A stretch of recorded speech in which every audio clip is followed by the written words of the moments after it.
Hello, everyone, and welcome to the Two Broke Gaijin podcast. My name is Eddie. I'm one of the broke guys that will be talking to you on this journey to financial freedom. For both you and us, you guys are just as much a part of this as we are. We are here in the hustling, bustling city of Tokyo, Japan. And when I say we, I mean not just myself, but the other guy who could be considered just as broke as me. My buddy, my friend, my pal, Aaron. How are you, good sir? That's me. How's it going? It's been a week, you know? It's been one hell of a week, and I think we should start off right from the top by once again thanking everyone out there because we reached over 100 downloads in 1 week. Over 100 just in 1 week, just 1 week over 100. Oh my God. Like, to be honest, I didn't expect people would actually like listen to us. So there are people out there who care, so thank you people. So thank you. Thank you. Yeah, all of you. I mean, yeah, thank you. And yeah. We're kind of overwhelmed by that. That's kind of crazy. I mean, I was expecting maybe like 20. Maybe. Give or take. You know. Well, we got in kind of small circles. We thought, okay, you know, we'll get some trap, but 100 downloads in a week? Wow. Right? Wow. Yeah, and I don't know. I just wasn't expecting something around that. I was expecting like the lower numbers, like I don't know, 15, 20, give or take. I don't know. I really don't know. Five of which would have been me, obviously downloading to boost our numbers up. But you know, the other five from I didn't even have to. Didn't even have to. You guys are amazing. Thank you for listening, and please keep listening, keep downloading, keep sharing. It helps us out a ton. And it helps us bring more content to you guys. Right. And on top of that, for anybody out there, don't forget to email us at twobrokegaijin@gmail.com if you have any topics that you guys want us to talk about, or if you have any stories that you want to share about your journey, feel free to do that as well. And also, if email's not your thing, we're also on Instagram, Twitter, Facebook, pretty much everywhere. So if you want to find us, you can definitely find us. Get in contact with the show. We'd love to hear from you. Right. So, I'm excited. Oh, have we got a show for you guys? Have we got a show for you? What are you talking about, Aaron? Well, I don't know if you remember from last show, we'll talk about our first steps. This week. I remember that, yeah. This week, and if you've been paying attention out there, you over 100 people who've downloaded our show, you would have noticed a common theme coming up through our show. A certain book that gets mentioned fairly often. A certain book. What book is this, Aaron? This certain book is. I have it in my hands right now. I know you guys can't see it out there, but I've got my copy in my hands of Rich Dad, Poor Dad. Rich Dad, Poor Dad. Rich Dad, Poor Dad. What? By the one and only Robert Kiyosaki. The man. The man, the myth, the legend, who was actually, he might still be, if you listen to this right now, he's actually in Japan right now, which is hype. Right? So, I mean, hey, I highly doubt it, but, Robert, if you're listening to this, good show, man. Seriously. Love you. Yeah. Love you, man. So everybody, for anybody listening, this book was essentially the start for both of us, I would say. I think that's fair to say. Yeah, it kind of kicked everything off for me. Yeah. I know we talked last episode about first steps. Before my first physical step, and not physical, but, actual movement into financial freedom, this is the book that kind of triggered me and got me going was this, Rich Dad, Poor Dad. Actually, you know what? I didn't even know about the idea of financial freedom or just the concept of it until I read this book. Right. It like enlightened me to what a kind of scam we've all been told. That kind of, you go to school, get a job, save money at 10% per year. And when you're 70, you'll retire on like $1 million, which by the time you're 70 is probably be worth, I don't know, $1,000. So good luck with that. And this book really like opened my eyes. It made me realize that there is more out there than, just simply working for a job for 50, 60 years and getting a retirement plan at the end of it. This is what I attribute to me being where I am right now. I agree. I definitely agree. It wasn't just like enlightening. It kind of made me realize a couple things about what I wanted to do. And about myself. It Oh was yes. just, it was just enlightening overall. It got me to do this. Yes, exactly. It got And me to do this. it made me think about what I wanted my life to actually look like. Let's take one step back for a second and say, Right, right. for One you step guys at out a there time. who don't know what Rich Dad Poor Dad is, essentially, it is, I would say, the quintessential personal finance book. Ooh, Like that's a statement. it is like if you want to know about how to manage your money, what you should be putting your money towards, and how to sort of how to structure your money, your income, your outflows. Rich Dad Poor Dad is a great. It's not going to tell you everything, but it is a great jumping off point. Oh, well, to be fair, it isn't solely about money. There is some aspects of mindset and how to Oh, look absolutely. at all But that. it all revolves around, again, sort of. I think the main conceit of the book is personal finance. Mm. Yeah. Yeah, that's essentially, yeah. So, all right, Aaron, we introduced the book. What do we jump into first? I mean, there's so much to say. Well, okay. Well, let me give you begin? a little. If you're again unfamiliar, let me just give you a little of a summary about the book. Yeah. I think a summary would be necessary for those who don't know about it or anything like that. Right. So this book essentially it's sort of half story, half financial advice. It's like half non-fiction, half kind of, it has a bit of a narrative, and it kind of centers around these two characters in Robert's life, his rich dad and his poor dad. Wait. So when you say his rich dad and his poor dad, what does that mean? So his rich dad was actually his friend's dad, who taught him everything he learned about money, and his poor dad was his biological dad, who was, I believe, he was in Hawaii. I think he was a teacher, and he was I believe he was a teacher, yeah, professor or something like that. Something along those lines, yeah.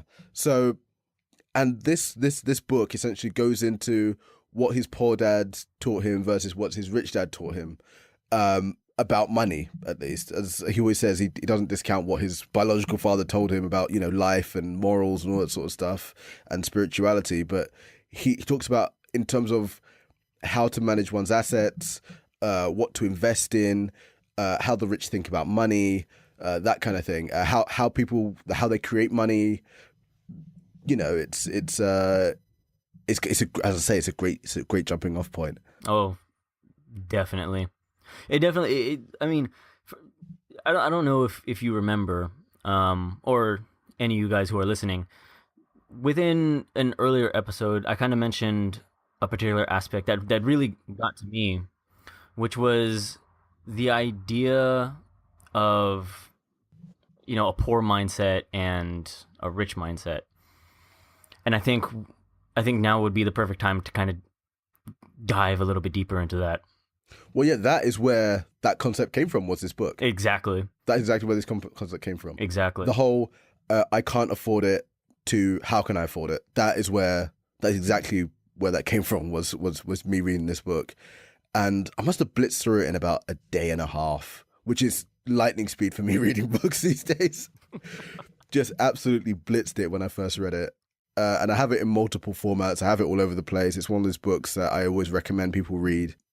But yeah, let's kind of get into some of the sort of the core lessons from the book, Eddie. And why don't we start from, what was your core takeaway from the book? The core takeaway was that there's a difference between a rich mindset and a poor mindset. Okay. Hands down, without hesitation. That was my main takeaway from that.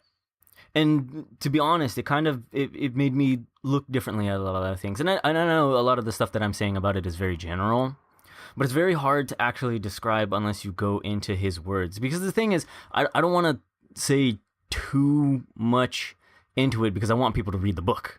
You know what I mean? Yeah. So, but basically, as we said before, it's just the difference of, I can't afford it versus how can I afford it. Because he goes into this particular narrative, a part of his life, where as a kid, him and his friend actually made this little setup in his front yard and counterfeited some coins. And And yeah, it was at that point where he kind of learned, obviously counterfeiting is bad, but it was at that point because when he was a kid, he thought the idea of making money was actually making money. That's a child's mind, A child's mind, yeah. And it was also like around that time where he mentions we had a talk with his biological dad and his friend's dad, which is his rich dad, where he started realizing from that point on that his biological father was saying things like you have to save money, you need to get a really good job, a really high paying job so that way you can afford it, and if something like the luxuries in life that's too much money, it's too expensive, it's not something you can afford on a salary like mine or something like that, to where he learned from his rich dad the idea of, okay, well, what do I need to do to make the money to get that?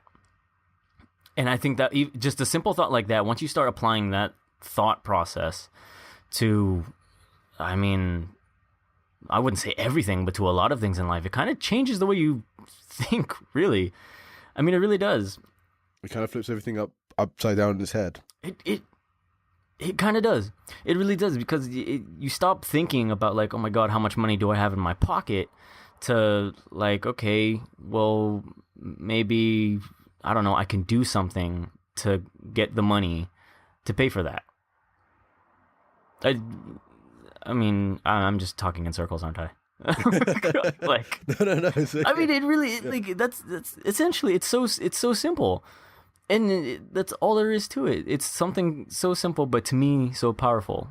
Because when you think of things like that, it gets you it gets you looking for actual opportunities that you can take advantage of. Right. And it honestly does change the way you look at the world. I would say, for me, and in fact, I have a revelation about this book that only dawned on me sort of early this week. Maybe early, sort of late last week, early this week, which I will tell you by the end of the show, so stay tuned. So for me, it was the idea of passive income. Passive income. Passive income is something I'd never thought about before reading this book. Well, please tell me more. Like, it's and for those who are sort of unaware what passive income is, it's the idea of not having to work. I think we've talked about this before, but essentially it came from this book, for me at least. It's making money while you're sleeping, and you don't have to work to make the money that you're making. You kind of set everything up in the beginning, and then you get paid each month, whether that's from, I don't know, real estate, stock dividends, you've invested in some business and they pay you out something. There's the whole, you put your money in and your money works for you. This is kind of where that came from. Your money's working for you. So passive income is a really powerful thing that I learned from this book, and it's something that I'm striving. That's my sort of goal, if you will, for my financial freedom, is to create enough passive income to the point where all my expenses are taken care of, and I don't have to work to get by. So therefore, I can do whatever I like on top of that. That's kind of my. Is passive income, is that actually feasible though? Oh, absolutely. He kind of outlines the types of passive income, like I said: real estate, rental properties, stock dividends, options. There's all kinds of recurring revenue that you can make. Right. Quite not that difficult to kind of find out how to do this stuff and apply it to your life. Oh yeah. Yeah. I mean, yeah. And I have to say, I that crossed my mind as well. Though I think the key thing, because one thing he definitely emphasizes in that book is the idea of learning financial literacy, because I think you kind of have to learn that before you actually start doing everything that we just said. Yes, you have to at least know a little about a lot. Right. You have to know at least a little about a lot. So right. It's... Oh, by the way, everybody out there, I just want to make this clear, financial literacy is not finance. There's a No. difference. Yes. Yes. Would you like to elaborate? So, finance, right? I mean, everybody has a clear understanding of what finance is. Really, it's just management of money. That's when you get down to it, it's basically what it is. You know, where money is going, debit and credit, all of that sort of thing, how to move it around. That's essentially how it is. But financial literacy, I mean, financial literacy isn't just dealing with, I mean, you do have to know not in depth about those particular assets or aspects of finance, but you also kind of have to get an understanding of the tools that you have at your disposal for dealing with that.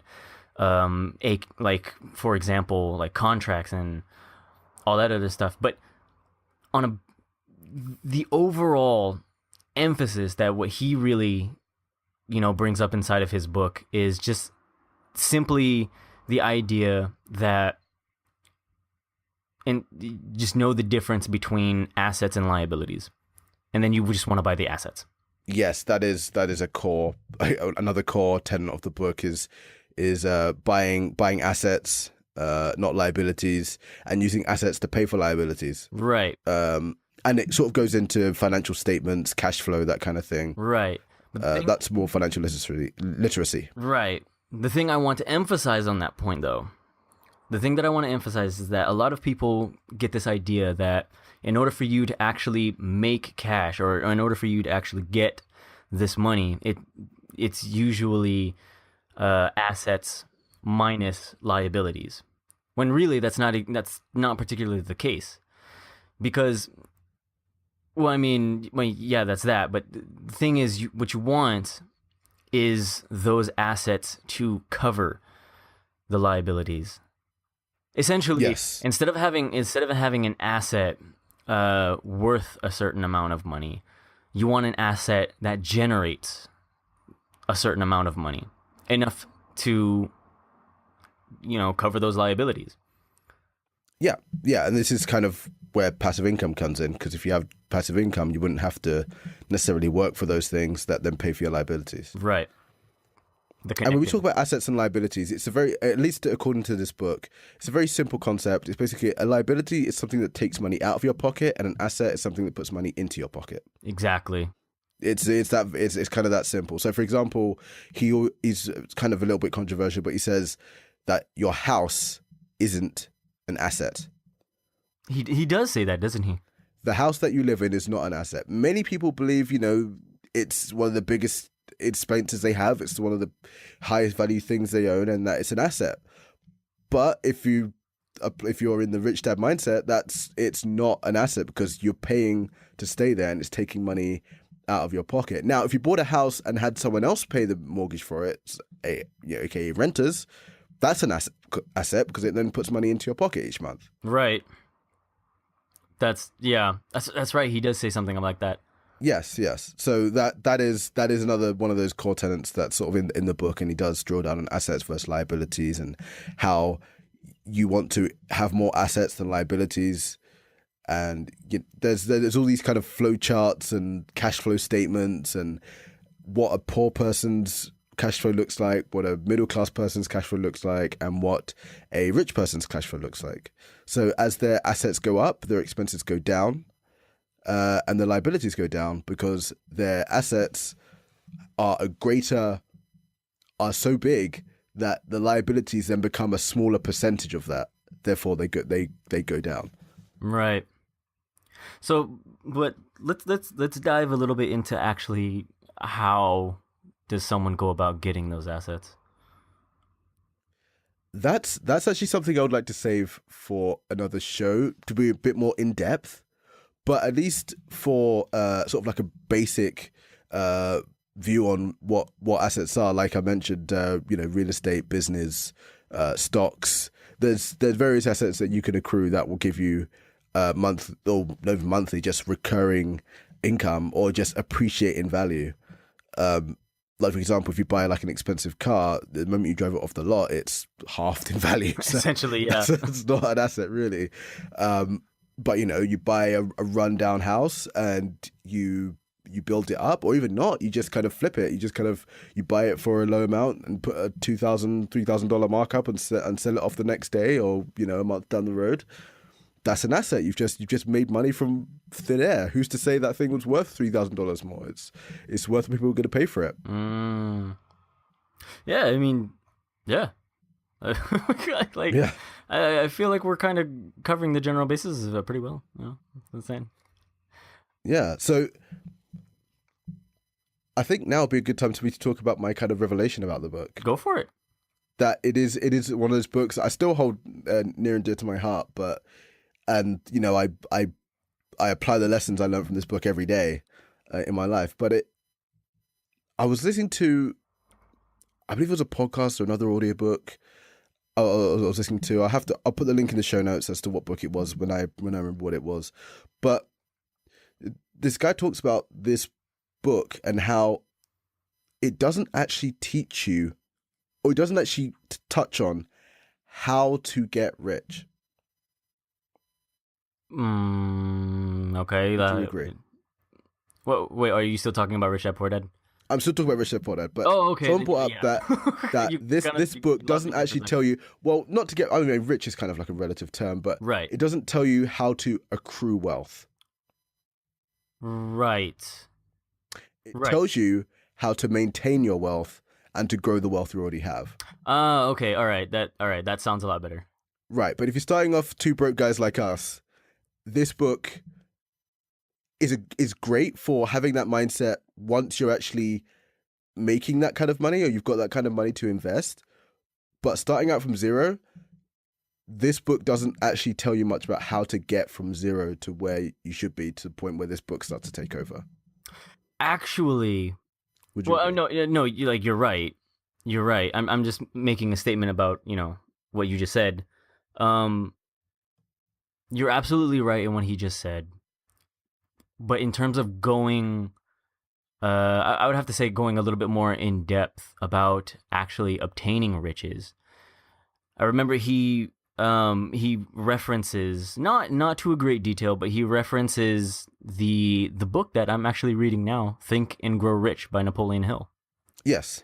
He does make a reference to that. He doesn't go in full depth about, getting riches or obtaining those riches, or just in terms of that money. But, it is essentially what you just said. Like, he has he just goes over the general idea, or, just the concepts of growing your wealth or maintaining your wealth, or just essentially getting out of what he defines as the rat race. Yes. And for anybody who doesn't know what that is, read the book and find out. I mean, we've talked about the rat race before on the show. It's just it's a concept of having a 9 to 5 or a 9 to 6, and being quote unquote sort of beholden to that job, because if you quit your job, you have no money, you have no income, so you're kind of dead in the water kind of thing. Yeah. But yeah, I would say this book actually doesn't teach you that either. What do you mean? It doesn't actually tell you how to get out of the rat race. Okay, I think that. All right, you wanna, yeah. Yeah, I would actually contest that it's a great book. If as in, well, no, it does, but I mean, okay. So let me just clarify. Tripping over your thoughts here. Yeah, it does, but you've got to have something to begin with. What do you mean?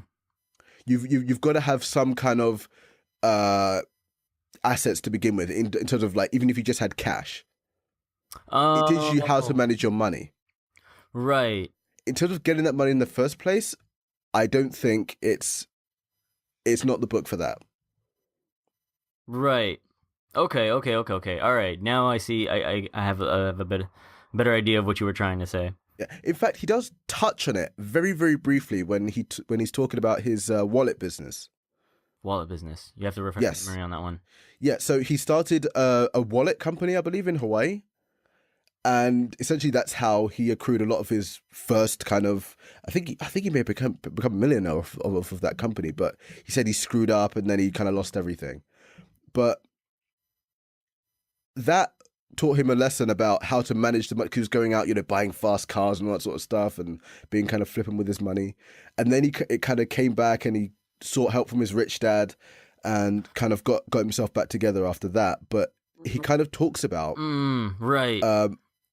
that the things that he talks about in this book don't actually tell you how to get to that point. He says he did it. He did it once at least beforehand. But it didn't tell you how to get to that point, and then you start doing what this book tells you to do. Then you start buying stocks. Then you start buying real estate. Then you start, investing in companies, being a sort of angel or investing in seed funds, that kind of thing. That's when this book takes over. Now, don't get me wrong, it's great for starting off in that mindset and where you want to be and what you want your life to look like, passive income, growing assets, reducing liabilities, that kind of thing. It's great for that. But in terms of getting there, in terms of going from broke to getting to this life, there's still a gap. Oh, yeah. That this book doesn't cover. Definitely. So it's not the be all and end all, but it's definitely a great starting point, I would say. And it's definitely great for getting those foundations that when you do eventually make that money that you want to be making, when you do get that financial freedom that you want, this will tell you how to manage your money properly. Right. I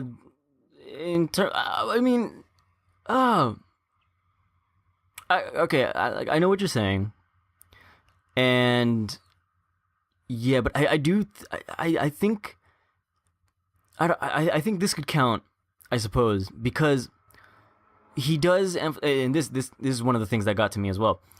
One of the things that he does emphasize, because he also talks a bit about his past work experiences. Yes, and he was a pilot, I believe, and worked for pilot. He worked for Xerox, I believe it was. Xerox, that's the one. Yeah, Xerox, and he learned sales there, and et cetera, et cetera.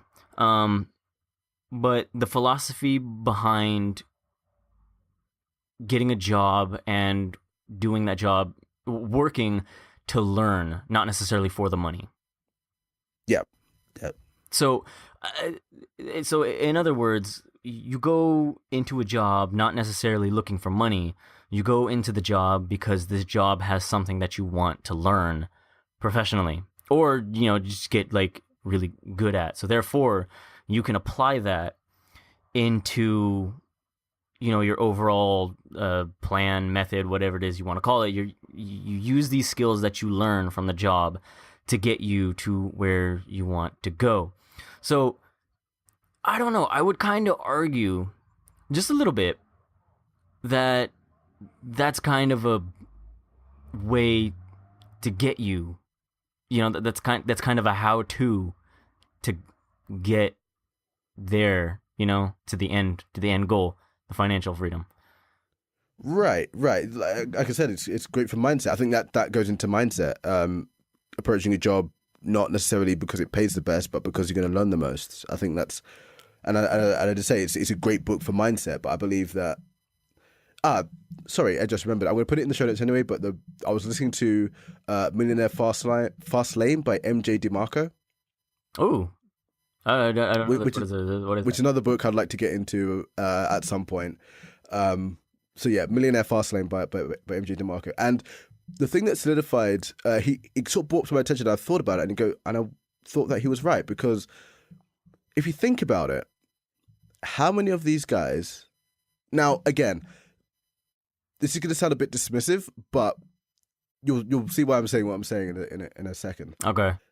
That he most likely didn't make the money he's made now by following the advice that's in his book. Really? Yeah. I don't think he made the money he did now. He made the money after he made the book. He made a lot of money after he made the book. He set up, the Rich Dad Company, and he's got his radio show. He sells courses. He does all this sort of stuff. But how many of these guys actually got to where they were by the advice they give? That's a really good question. That is actually a really good question. I would argue not many. Yeah. Well, to be honest, I have no idea. So, I really don't I know. would guarantee a lot of these people who sell this kind of advice make more money on the advice than the advice they gave made for themselves. Hmm. And that now, it doesn't mean that you should just dismiss what he says in this book, or it's all trash, and he's just trying to sell you something. I mean, he's trying to sell you something. I mean, he's a businessman. He's going to try to sell you something. Well, I mean, you go to the end of this book, and it's buy the cash flow game, buy my other books and stuff, and he's hustling. I mean, there's nothing wrong with that whatsoever. But in terms of what this teaches versus how he got to where he is, you've got to remember that there might be a disconnect there. So kind of a whole thing that like part of the wealth that he generated was from this book. I would say a lot of the wealth that he generated is from this book. I mean, he is known as Rich Dad now. He's Rich Dad. Actually, yeah, his company is Rich Dad Company. His company is Rich Dad. Yeah, and it all started from this book. So I would say that's where he made the wealth he accrued now. But in terms of the advice he gives about buying real estate and that kind of thing, flipping properties and stuff like that, that's not how he made the wealth he did now. I would argue the majority of that came from this book, or at least was it started after this book. How interesting. I find it a little funny. Like at first we were like, "Yeah, this is an awesome book," and then it just kind of like, no. This is why I say I still love this book. It's still near and dear to my heart, and I still apply lessons from it every day. Way to crush my dreams, Aaron. No. I was just saying, you've got to think about.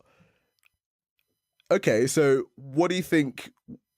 So if you think about like what made him more money, was it him doing what he said in the book by buying assets and accruing assets, buying real estate and things like that, or was it from selling a book and telling other people to do that? No, I think this whole book part is part of the assets. Oh no, for sure. Right. But I think it's the lion's share. You think so? It is. I would say probably like the lion's share of what, and I'm sure he now applies to the money he's got from this book. Then he applies the principles that are in this book. So he's not as, I wouldn't even call it hypocritical, but he's not as sort of do as I say, not as I do kind of thing. Yeah. He's less that, and you know what I mean? Yeah, I can see what you're saying about that. Actually, the funny thing about that, though, because one of the things that he mentioned was there was a part where I forgot what it was. There's this lady. I don't remember, but there's this lady that went up to him at one point in time, and I think he was doing a seminar or something like that. I don't remember, but she came up to him and asked him for some advice on how to generate wealth and how to get assets, et cetera, and one of the things. Oh, I think she was an author. I don't remember, but yes, I remember this. Right, yeah, and she was saying how like she couldn't get her book to sell or something like that, and he mentioned that this book. I mean, the key thing about this book was not solely on the content in it, but it said, he emphasized that it said best-selling author. Yes, not best written book. Yes, right. Yeah. So okay. All right. Yeah, and he actually does. It sounds like, but he actually talks about that in the book. He does talk about the book being an asset and being a recurring income for him. I mean, I think he just released the 20th anniversary edition of this book, which I can't get because I'm in Japan. I would have loved to get it, but he's just released that. I think earlier this year, he released that book. But he does talk about in this book about how yes, the book is what he would consider an asset, but I would say it's the lion's share of what he made. Yeah, I can actually I can see that. All right, you all right. 1 point for you, sir. Okay. I didn't mean to crush you, anybody. It's just a realization I did have. No, I'm not. Yeah, I mean, I'm not trying to say that everything in my heart and soul is on every single word. No, that's not what I'm getting at. What I'm saying is just personally, because at the end of the day, when someone writes a book or when someone writes an article or whatever, what they're essentially doing is just trying to get out the knowledge of whatever they know and then just kind of release it out there. But the thing is, within everybody's bad choice of words there. within the book or within an article, whatever people write, it's their thoughts, it's what they're trying to say.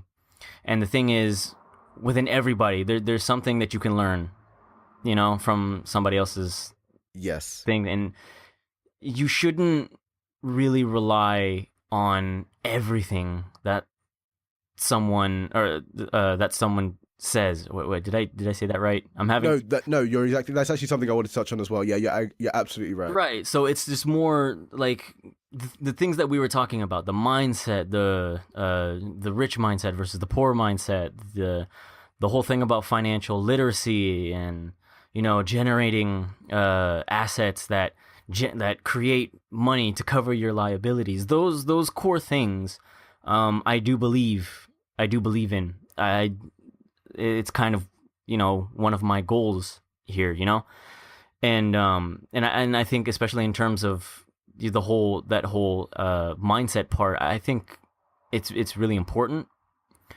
But at the end of the day, no matter who it is, it could be the smartest person in the world. There's going to be, you're not going to agree with absolutely everything, or you shouldn't take absolutely everything at face value. Yeah, absolutely. Always be critical, but don't throw the baby out with the bathwater. In fact, it's funny. Have you not heard that saying? No, I've never. Is that a British thing? What is that? Throwing the baby out with the bathwater? Oh God, that's horrible. Yeah, it is horrible. Don't do it. Don't throw the baby out with the bathwater. Essentially meaning don't throw the bad out with the good. I've never heard that before. Yeah, it must be a British thing. I don't know. I'm sure you've got something similar in America. When I think of one, I will definitely tell you. Do let us know. But funny who actually heard that from, who kind of articulated it the best for me. Who? And it's kind of ironic. Tai Lopez. Here, Mr. Here in My Garage. Tai Lopez. All right. He says, and he's not wrong. There's many things that Tai Lopez is, people have problems with what Tai Lopez says, but he's not wrong about this one thing. Okay. Everyone, you've got something to learn from everybody, and you need to be like a gold miner. You pick out the gold, and you kind of discard the rest. I like that. You've got to be a gold miner. Yeah, I like that. Yeah. There are some things in here that I don't necessarily agree with. Gary Vee, who's someone I really enjoy. I love his podcast. He makes great content. I don't agree with some things he says. Oh, same thing with me. But there's other things to say. I said, yeah, Gary's absolutely right on that, and I'm going to take that. I'm going to try and apply that. That's great. But when he's talking about, just outwork everyone else. Well, Gary, it's not that simple. It's really not. It's not that simple. And he I'd say, I disagree with that, Gary. But when he says, you've got to innovate, you've got to work smart, it's like, okay, Gary, yes, I agree with that, Gary. I absolutely agree. Yeah. Gary, like I know him from down the way. Yeah, my friend Gary. But so for you guys out there, whatever you're reading, whatever you're listening to, whatever you're watching, hopefully you're take it listening with a to grain us. of salt. Yes, listening to us. Even us. We are not exempt from that. There may be some things that you're listening to us say that you don't agree with. And that's fine. Let us know by emailing us at twobrokegaijin@gmail.com. You can get us on Twitter, Instagram, Facebook, and all the good podcasting services, which we're up on Google Play now. We're up on Google Play, we're up on Stitcher, we're up on Acast. So we're pretty much everywhere. They've got no excuse. Tell your friends, tell your neighbors. Right. And for anybody out there who wants to just get like a quick glimpse into what it's like in the life of two broke guys in Tokyo, Japan, follow us on Instagram. Definitely. We're going to be posting stuff up in there on the regular. We also up on YouTube now. We've got our first episode up on YouTube. It's just the first episode as of listening to this, but I'm going to have more. So if you listen to it after this, never mind. They'll probably be up by now. And if not, I'm sorry. I'm still doing it. No, didn't you like combine the two episodes into one? Oh, no. It's just the first episode. Oh, it's just the first one then? Just the first one. Okay, all right. So check us out on YouTube as well. Two Broke Gaijin. All right, so I think, I think that's about. Well, I mean, we can talk about more on this on another episode if you guys want or anything like that. And I think we should I think we should leave a link or something because you can find this book, Rich Dad Poor Dad, on Amazon, all that kind of stuff. Yeah, we'll get a link to Amazon in the description, in the show notes, right, and the description. Right. Fantastic book. You guys should read it. Absolutely. And if you enjoyed the show, please give us a review on iTunes. It helps out a lot, guys. It helps us out a lot. We found that over half of you guys listen to us on iTunes or some sort of Apple-related product. So if you give us a review on there, it helps us climb those rankings and get more people in, and we can sort of develop this community. A community is what we're after. That is what we're after. And I think that's about time. So thank you. Unless you've got something else to add, Eddie? Oh, no. I'm good on my end. We're definitely going to come back to the subject again. We're going to maybe go a bit more into depth into this book in the future. But until next time, guys, thank you very much for listening and take care.